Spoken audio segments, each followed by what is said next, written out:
Hello, everybody. My name is Kashawn Hopkins. I'm an instructional technology specialist from Oklahoma Public Resource Center. And today in this Tech Talk, I'm going to talk about Canva for education, specifically the education accounts that K through 12 educators can get, not only for themselves, but also for their students. Before I move on to the other pieces of this, I just want to yield a little bit of time to my colleague. He's joined us here today, and I just want to give him an opportunity to introduce himself. Hello, I'm Kurt Bernhardt. I'm the technology director for OPSRC. And Kashawn and I make up the tech team here. If you need any type of tech help, just reach out to us and we will be able to help you. Yeah, totally. I totally agree. And probably the best way to do that is through techteam@opsrc.net. Shoot us an email. That'll send something out to both me and Kurt, and we'll try to respond to you as soon as we can. Additionally, if you want access to these slides, I highly recommend that you do if you're following along in the live session, or you can also get to it through the recording as well. We have a page for where all of that stuff is. But for right now, I'm going to read off the address for the slides over here. It's going to be lowercase t period ly/d 4 uppercase Z uppercase U. Or if you're in the recording, you can go to opsrc.net/TechTalks. On that page, you get to see all of our upcoming Tech Talks. You get to register for those. We got some real exciting stuff coming up for that, like my little series that I'm going to do over some special topics. Should be really cool. We have a button to suggest future technology tools, and we have archive Tech Talks, ranging from some ones we've done over technology standards to technology integration models, all the way down to our individual technology tools.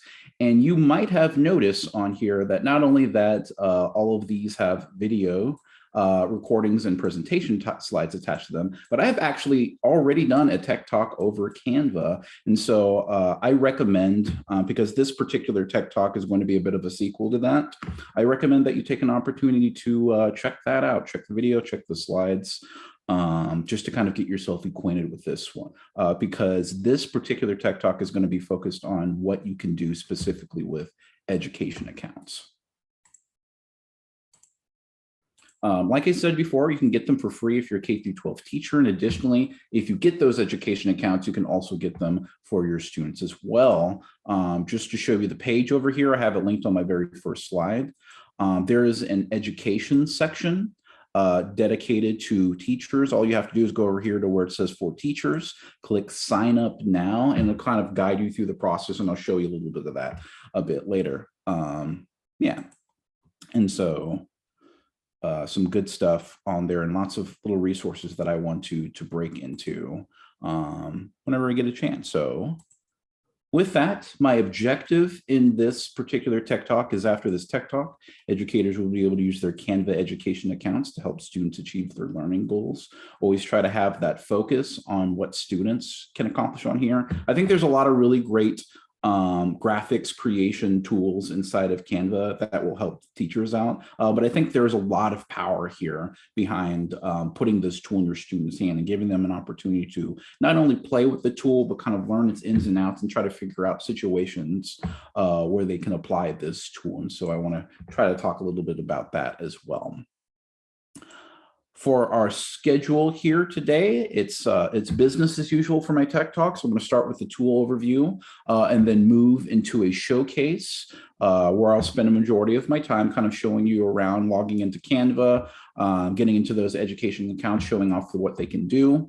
Next, I talk a little bit about integrating technology. I always like to have this piece. As an instructional designer, I think it's really important to have those kind of like systematic planned ways on how to use these tools, especially when it comes to using technology. Then I want to take those first 2 points and wrap them up into a nice little sushi roll over here that you can enjoy in the tool application section. That is where we're going to try to take whatever I'm talking about with those integration technology principles and combine them together into something applicable that you can use, especially if this is the first time that you're using the tool. And then finally, we're going to wrap things up. I'll share some resources that I think are really great. So if you have access to those slides, you got access to them as well. I also try to put some link to my evaluation. So yeah, that's what's going to go in the next 25-ish minutes. we'll see how things shake up over here. But without further ado, let me get started. First of all, and I won't cover this whole thing because this is the same slide that I actually used when I originally covered Canva, but just in case, a real quick definition of Canva is it's a design platform used to create digital content. There's loads of loads of features attached to it. I think it's a really easy tool to use because of its drag and drop interface and has a lot of context settings attached to it. It works well with a lot of different apps, and I'll go more into detail on a bit of that. And you can access it through canva.com, which I was there a second ago there. Wait, sorry. Got to move my Zoom window got in my way. Okay, there we go. This next slide is actually a new one. I'm going over a few features specific to Canva education accounts. One of the big things is that it has a LMS integration, so it works really well, in particular with Google Classroom, but it can work with Microsoft Teams as well and a couple of others. That does require school admin accounts. They have to put in an LTI integration for any of that stuff to work, but all of the support is there if you do need it. One of the big things that's a big boon, I think, to the Canva education accounts is the asynchronous assignments that you can put. You can not only assign them inside of Canva, but you can also assign them as a part of whatever LMS that you use. And in particular, I'm going to show you how to do it with Google Classroom. Moreover, whenever you log in, you should be able to see that all of your templates on your main dashboard will be replaced with education versions of them. So it's a nice little filter. If you've ever used a free Canva account, the templates are typically pretty broad, and these ones kind of like narrows that focus a bit. Now, Canva education accounts are technically pro accounts, so you do still have access to the rest of the other templates. You'll just see that those little crown icons, that means premium content that you typically have to pay for, are going to be have that EDU label on them, which lets you know that you can still use them. So super cool stuff. There's live collaboration and comment features on here. Like I said before, you do get these education accounts are basically pro accounts, so you get access to images, fonts, GIF files, a full template library, all available to you. And not just you, if you're creating student accounts on this, students also have access to those pro features. They'll also get email notifications if you put out assignments, and they have a special send to teacher button, which if I have time, I'll try to show off a little bit of that. But it's basically, they work on design, or you give out an assignment, they work on the design, and then they shoot it back to you for commenting and feedback. So a nice little feedback loop between the teacher and the student on there. If anybody's just joining us, if you have any questions, you're very welcome to throw them in the chat. I'll try to address them as best as I can, or Kurt will. Kurt's also here as well. Real quick, I don't think I did that, but before I go into some steps that I try to break down for anybody just getting education accounts or they are interested, I do want to give a huge shout out to Marcia and the rest of the Canva education team. Without them, this particular tech talk wouldn't have been possible without them. So thank you so much for that. I really do appreciate all the hard work that they've done to kind of help us out and help make all this stuff possible. So thank you so much. Okay. This particular slide over here is, I think it's going to be worth your weight in gold if everything that I've talked about in terms of Canva education counts is going to be worth your time. I've tried to break down the different steps from you being interested in a Canva education account to you actually integrating that as a part of your classroom on here. And I've tried to break it down into these 6 little steps. These steps come directly from an article made by Canva. It's put in their blog, and I've included a link for it, not only at the bottom of this slide, but also in my resource page a couple of slides a little bit later. So if you want to check that out, you can. Additionally, every single one of these steps has a help article attached to it. So if you get lost in any one of these steps, you can not only check those articles out, or you could, give me a shout out. Email me at techteam@opsrc.net, because I've gone through all these steps and I don't mind helping anybody along their way. But first of all, we're going to try to sign up for an education account on here. And even if you don't have an account already inside of Canva, you can still get yourself access to that. So let's actually get that started. I'm going to go to canva.com/education, which was this page that I was on a little bit earlier. If you want to follow along, I can copy that, put that somewhere.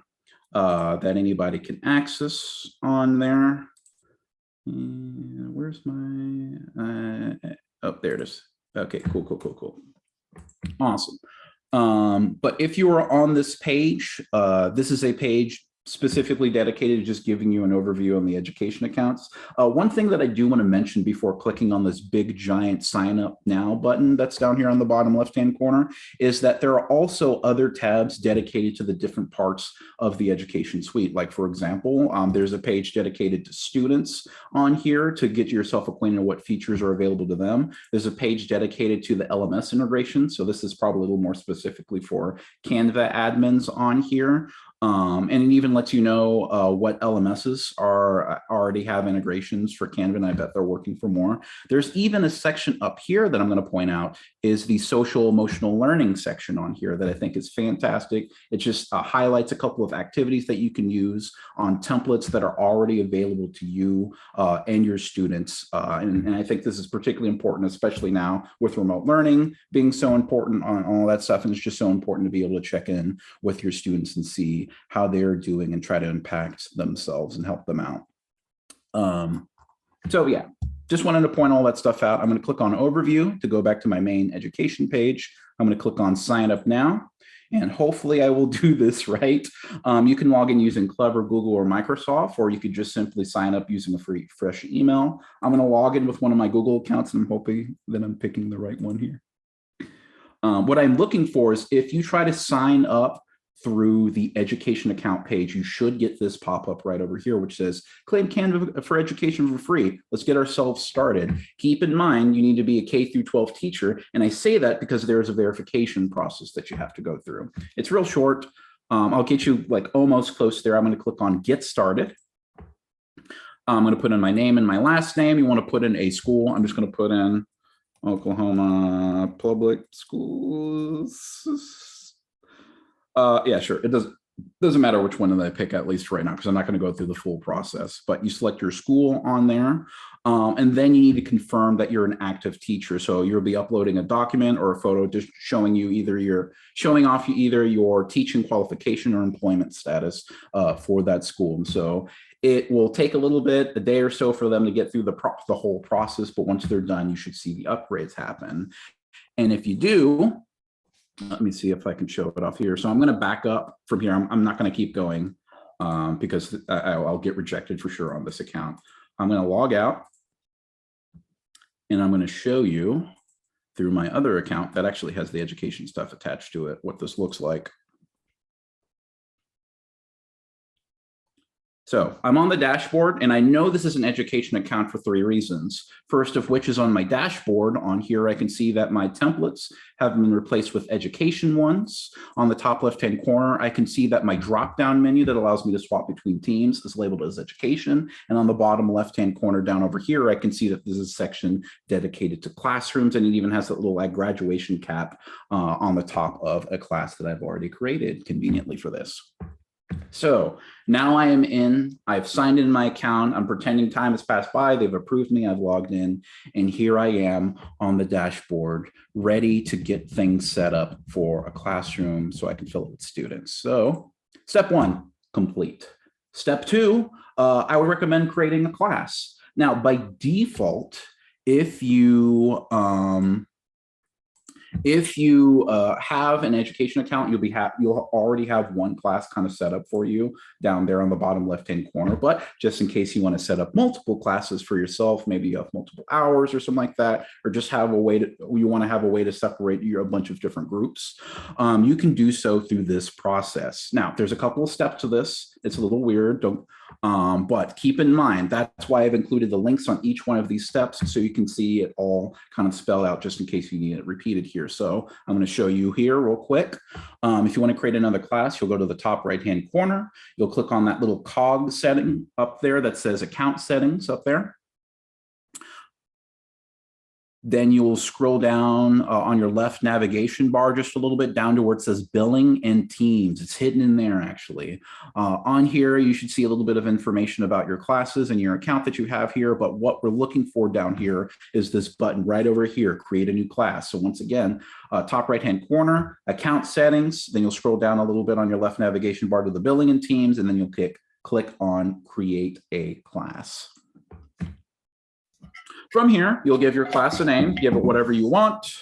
Personalizing it is definitely a good idea. I'm going to just say Hopkins Awesome Team. I don't know, whatever, that sounds good to me. And then I'm going to click the big purple button that says create a new class.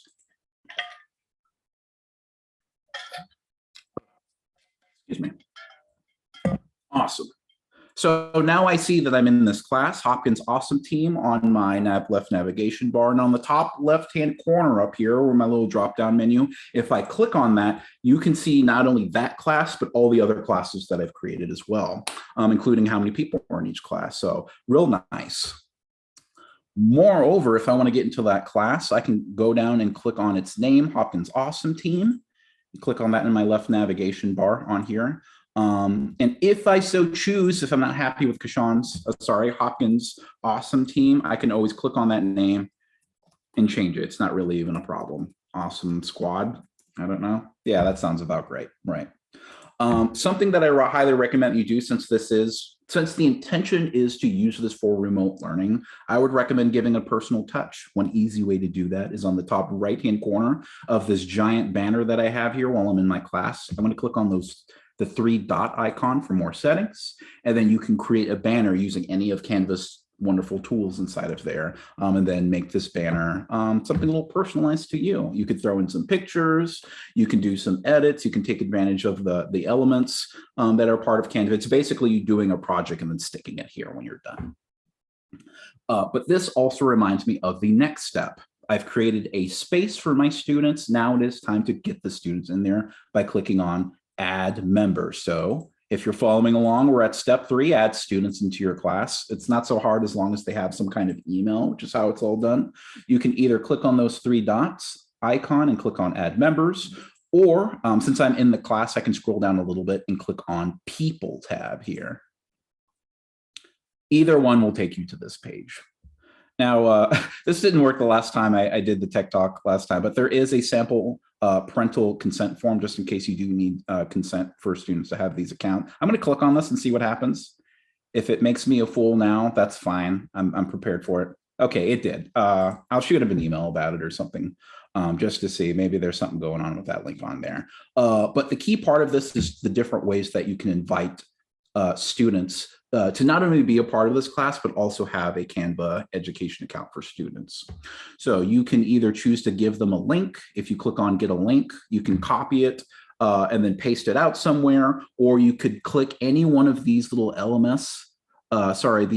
app icons to shoot it over to like a Google Classroom that you're already managing, or Microsoft Teams, or you can shoot it out through Remind. And for security reasons, if you want to, you can click on deactivate link, and that way no one else can use the link afterwards.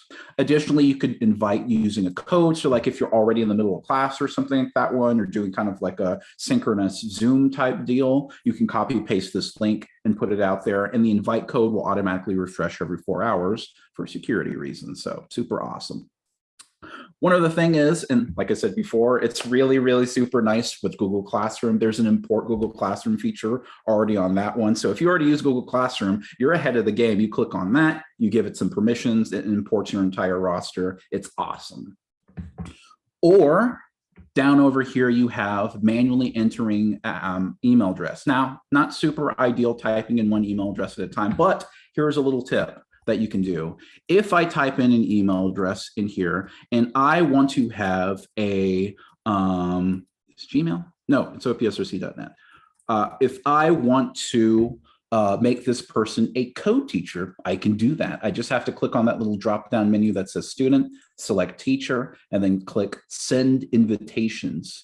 If you do that, you should start seeing people like the status of their account down over here at the bottom. You just see me right now, but let me swap to one of my other classrooms that I have here. I think this one. maybe.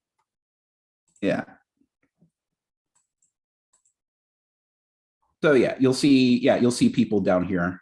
And this is also a way that you can manage whoever's inside of your class here. Okay, so now let's pretend I've invited all my students. They've all responded in an appropriate amount of time and they have their accounts all set up. Let's talk about creating and publishing an assignment on here. And I'm looking at the time real quick. I know I'm going to go a little bit late. So if you do have to leave a little bit early, make sure to get your access to these slides. So real quick, sidebar over here. I'm just scrolling in the end. If you do need any of the resources, you can always email me at techteam@opsrc.net. Me or Kurt will get you hooked up, or you could go to opsrc.net/TechTalks, and that way you can get access to anything that's over here that I'm going to be talking about. So that is for just in case anybody has to leave in the live session. Okay.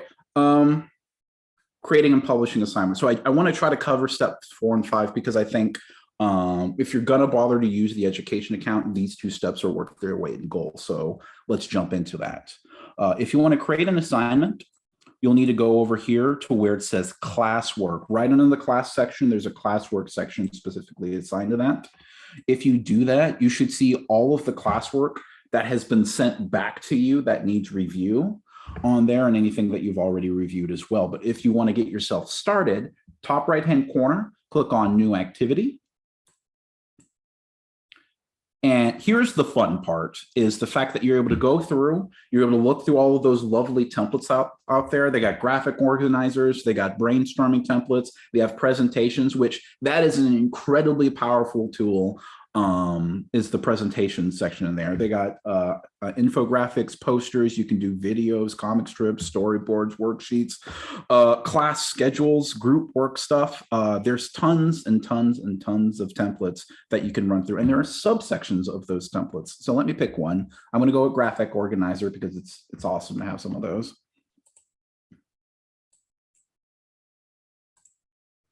And then you're taken to this interface over here. So this is where all the magic happens in terms of building out the projects. On the left-hand side, you have all of the elements and things that you can add in there. So I'm going to pick through some templates. On the right-hand side, I have my space that I'm working with. And on the top right-hand corner, I have my action buttons. So on the left-hand side, what you'll do is go through and scroll through and find the templates that you like. Like, for example, I'm scrolling through and I see there's like science graphic organizers. We got brainstorming organizers. We have compare and contrast stuff. I think I picked reading last time. So let's go with the sequence graphic organizer. Let's see what that's about. So I have a row of items I can select. If I click the arrow icon, it lets me scroll through them, or I can click this button that says see all, and it turns my whole navigation into just that one thing. So let's go and pick, I don't know, a plot breakdown. That sounds really useful. This is kind of small for my for my terrible eyes. So bottom right-hand corner, I'm going to click this little slider, click and drag this little slider. It makes it a little easier for me to see. So this is nice. It's well structured. It has all the parts of the story that's on here. And if this is a common thing that I think students are going to be able to use, I'm going to take advantage of this. It's built out for me already. And students can go in here and then they can do things like click text and drag and pull text into this. They can pull elements and things into this. The options are all there for them. But let's say, for example, I do want to change the template. Top right-hand corner top left-hand corner here where it says sequence graphic organizer. If I click that X button right there, click it, it will take me back to all of those templates that I were looking at originally. But let's say, for example, this template is the template of my dreams. It's perfect. It integrates perfectly with all the content standards that I'm trying to teach to my students right now. Now it's time to assign it to them. So top right-hand corner, I'm going to click that big old button that says assign with the graduation cap on it. I'm going to choose where students are going to receive this work. So if I click that drop-down menu, you have a bunch of options on here. It's basically Canva or your LMS that you want to use on there. If you select Google Classroom, for example, then you can shoot it out to Google Classroom, and then the assignment is effectively housed there. Like if students are going to do the project and then send it back to you, it's going to be done inside of Google Classroom. If you want all of this to be managed inside of Canva, you can select that as well. And if you do that, you'll have a new design for each student. So this is just a template, and each individual student will fill in whatever information that's supposed to be in as part of their design specifically for them. Down here, I'll add instructions. You can imagine what that would look like. Try to be as detailed as possible so you get closer to what you want on here. Awesome, that's my timer there. Let's put 15 on there, great. Once you're ready with that, I'm gonna click next. Okay, here is a part that I don't want you to miss. I know I talk a little fast and jump over some stuff, but I'm gonna slow it down for this one. When you're assigning your assignment to your students on here, on this step, you can individually assign this activity to whatever specific students you want or groups. You can type that in manually on here. If you want to assign it to a full class, it does look like, it does have the class name on here, test class for Kashan, but if you want it to be assigned to your students, you don't just click publish, you have to do this step right here, which is click on this little icon with the eyeball and the slash through it. You'll click that, and then you'll select can view. If you don't do that and you click publish, it will look like you assigned it to your students, but it'll actually get nothing from that because they weren't given permissions to take a look at it. So I'm going to click can view. I'm going to click publish. Hooray, new activity published. Awesome, good for me. And from there, I can either continue editing or go back to my home page. So just keep that in mind. Once again, if you're assigning an activity to your students, make sure that you give your classroom permission to look at the template. Otherwise, it won't assign it to them and you would have wasted your time. Okay. If you've been with me up to this point, thank you so much. I know it's about the 30-minute mark on there and I appreciate it. I hope this has been a valuable use of your time. I'm going to talk about commenting features real quick and then try to wrap things up here. So yeah, let's talk a little bit about feedback on here. Okay, so I've gone through steps 1 through 4 on here. I've published an assignment. Students have done the assignment and kicked it back to me. Now it's time to give comments. Quite easy to do that. If a student does do an assignment, you should get a notification. Top right-hand corner, I'll click on that little bell symbol that says notifications, and you'll see, oh, I need to review whoever's template on here. So I'll click the review button, and it will take me to whatever work the student did. So this is me setting up what students did already. And if I want to review any part of this, I can just click on whatever element on here. So like if I want to, I don't know, for some reason, I don't think the stars are working on here. I can click on the star symbol. And then on the right-hand side, there is a little comment section on here I can click on. I can type in something in here. So I can say, hey, Kashan, nice work, but the stars aren't doing it for me. Please remove them. I don't know, whatever you want on there. Additionally, so these are just comments that students will see if they go and they open up their report, their project, and they see them. Moreover, if you want, you can type the @ symbol and then type in your student's name on there, or you could select one from the drop down that I just got here. And then I can click assign, which means it will make it an action point for students on here, which is really nice because whenever they log into Canva or and they check their assignments on here, it'll give them a little notification that says, hey, there's some activity that you need to take care of. Take a look. And then they can get to it the same way that we kind of did on here. And then click comment. One really nice thing about that is that it will shoot students an email notification as well. And something I think I failed to mention as well is whenever you assign something to students through Canva, it also shoots them an email on there. So it's just to let people know, it's creating that little feedback loop of just making sure people are in the know when things are assigned. So it's really good stuff on here. I'm going to avoid clicking comment because I already have a bunch of emails from Canva that I need to delete from all of these tech talks that I'm doing. But good stuff. And that is how you can comment on here. I know this was really light on the the stuff you can actually do inside of Canva, like throwing elements and text and stuff. But do keep in mind, I did do another tech talk about that specific thing. So if you're interested, you can either check that out or you can email me. I would love to talk about this stuff more. I could go all day on this, but I'll only go for at most 10 more minutes here. And that's it for the showcase. If you don't catch anything else, catch this page at least. This kind of walks you through all the different steps I think it will take you to get yourself started on here. And there's links attached to each one of those steps on there, and the original article, which I think is also a good read on there, because this is really only one part of that full article on here, but I try to break it down as best as I can. Now, I just want to take a couple of minutes. If you've stuck with me up to this point, first of all, thank you so much. I really do appreciate it. It means a lot to me that you take your time to try to learn about this stuff. But I'm going to take just a few more minutes to talk about integrating technology. So bringing in some of that instructional design in there. So first of all, I want to try to answer the question, how to integrate technology. There's a bunch of different ways I think that can be done. But one of the biggest ways I think you can do yourself a favor here is take a technology integration framework that's already created out and try to fill in the context of your classroom and your own personal teaching pedagogy. So here's an example of one of those, is the technology integration matrix made by the Florida Center for Instructional Technology. The basic idea is that there's 5 levels of technology integration, starting from the left, which is the most simple, and you're working your way to the right, that's the most complex. And the more complex is the more robust levels that students are going to get the most out of your technology on there. So that's where you want to work your way towards.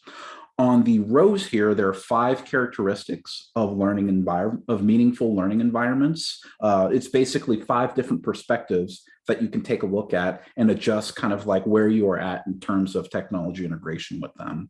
Those 5 characteristics are here. They're active, collaborative, constructive, authentic, and goal-oriented. And I'm going to take one of these and focus on them in particular for this next little piece here, which is me taking the tool we've talked about, which is Canva for Education, and attempting to kind of work through and design what would Canva for Education look like inside of your classroom here. And I'm going to pick one that I have not talked about yet in any one of my previous Tech Talks, and that's goal-directed characteristic. Wouldn't it be nice if students are able to set their own goals, plan out their activities, monitor their own progress, and evaluate results? It seems kind of wild, because I know the temptation in some classrooms, even for me when I was in the classroom, was really, I have to be the person that reminds students. I have to be the person that gives those directions. I have to like be in control of all of these different things, when really, I think technology can be leveraged to teach students to become more responsible for how they go about learning. So that's what goal-directed characteristic is all about, is doing all of those different like metacognitive ideas out there. And I want to talk just a little bit about how to use Canva for Education to set yourself up for that. So I'm going to start with the first level. We're going to do a little activity. Yeah, we're going to do a little activity called move up a level. The idea is that I start from wherever I think my classroom is in terms of technology integration for one characteristic at least, and see if I can plan out what each phase is going to look like for my students and what type of activities that I could do with them. So here's an example of how that works. First of all, the very first technology integration phase, and I'm only going to do the first 3, is the entry level. This is characterized by passive use. This is probably what you might be used to or what I've just described. This is a teacher giving instructions, and they're kind of basically in control of how the technology is used. I think Canva, I mean, this is not a bad place to start for Canva. This is you creating your classroom. This is you putting your assignments, putting directions on here, and still at the very least taking advantage of those commenting features on there. But keep in mind, there's also some peer review stuff that you can do with that as well. So that is a good start. If you want to move it up a level to the adoption phase, that's more characterized by procedural use of the tool. Students are learning very specific tasks with the tool to become more familiar with it. So in a case like this, I would say a really good way to bump students up a level is to assign them a template like a graphic organizer, the brainstorming tool, the group designs that I was talking about a little bit before, and then teach students how to plan out and monitor and reflect using those different projects. That's specifically what those things are for, is to have them visualize what does it look like to think about whatever they're thinking about, to reflect, to be able to work through their goals here, their whatever learning goals that you happen to have for them. And that will give them practice using the tool, because they have to figure out how to fill out those projects, those graphic design organizers, those brainstorming tools there. And it gives them more examples on what that would look like. And then once they feel comfortable, move it up a level here. The adaptation phase is characterized by independent use of the tool. In this case, and a big piece of this that I've underlined is that students, once you feel like students are comfortable with the Canva tool, let them choose their own design. You've given them a couple of options of like what graphic design or graphic organizers or brainstorming tools that you can use, but now it's up to them to choose the look and feel of what their projects are going to look like. And that's going to, those experiences are going to help empower them and help them feel like they're in more control of what they're learning on here. And I think all of this stuff is just kind of like a great start to some things that you can work beyond this. But I'm hoping at least you're seeing the wheels turning on not only how this matrix can be used, but how this specific activity can be used along with the tool, the Canva tool that we have set up here, because it's super powerful and wildly generous to me that you can get a free account on here just because you're a K-12 teacher. That's awesome. It's a really good stocking stuffer, I think. Real good teacher appreciation. Okay, a few minutes of your time and then I'll be completely done. Once again, thank you so much everybody on here for sticking in with me. I'm going to wrap things up with just sharing pages of goodies on here. This is probably the biggest page of goodies that I've had for any of my tech talks on here. If you need resources, there are tons of them, not only from Canva, but from a bunch of other places. So I recommend that you check this out. In fact, real quick, before I think I forgot, I'm going to go back to the Canva page. And one of the toolbars at the very top of your screen, it's also on the main website page, is the Learn tab. Not only that there are some wonderful videos and articles inside of the Learn tab, it's a little bit hidden, which is why I wanted to show it off. But if you scroll a little bit to your right on the Learn tab, over here on the top right-hand corner, my Zoom window is out of the way. Over here on the top right-hand corner, you have courses and tutorials, which I've included one of the courses. It's linked inside of my resource page on there just in case. And that is specifically for teachers. Yeah, Canva for Teachers tutorials. So check it out. Not only that there's stuff to help you if this is your first time getting your hands on Canva, but there's tons of like ideas stuff down here at the very bottom. So please take advantage of it. It's really cool resources in there. Next page is dedicated to technology integration. Always got to have my instructional design stuff in there. So this includes resources about the technology integration matrix that I talked about. And that's not the only framework that's out there. I got the TPAC on there. I have technology standards on there as well from ISTE. Take a look. If this is not something that you've ever considered to be using in your classroom, I highly recommend that you make it a part of your planning and design process, because I think that is just a way to squeeze just a little bit more out of your technology and get targeted, direct responses for the way that you use technology. But I'm going to save that for another time and another conversation. I get really excited about that stuff too. And with that, we're at my last slide. Here is a link to my evaluation. If you like what I do here, let me know. I would love to hear. And there's a bunch of different ways that you can do that. Through the evaluation is the best way because I can always look back and have an opportunity to take a look through, and it's an awesome time. You can also do it either between me or Kurt. Either one of us are wonderful resources, I think. And we have some wonderful, diverse, but complementary perspective to give you here. So reach out to us through techteam@opsrc.net. Access everything that I'm doing here with the Tech Talks over here at opsrc.net/techtalks, which is also in the chat. And at the very bottom, one last thing is our social media. We have some really amazing things happening, not only on OPSRC, but all of our members, and just exciting stuff happening across the education field. So please check that stuff out and give us a shout out.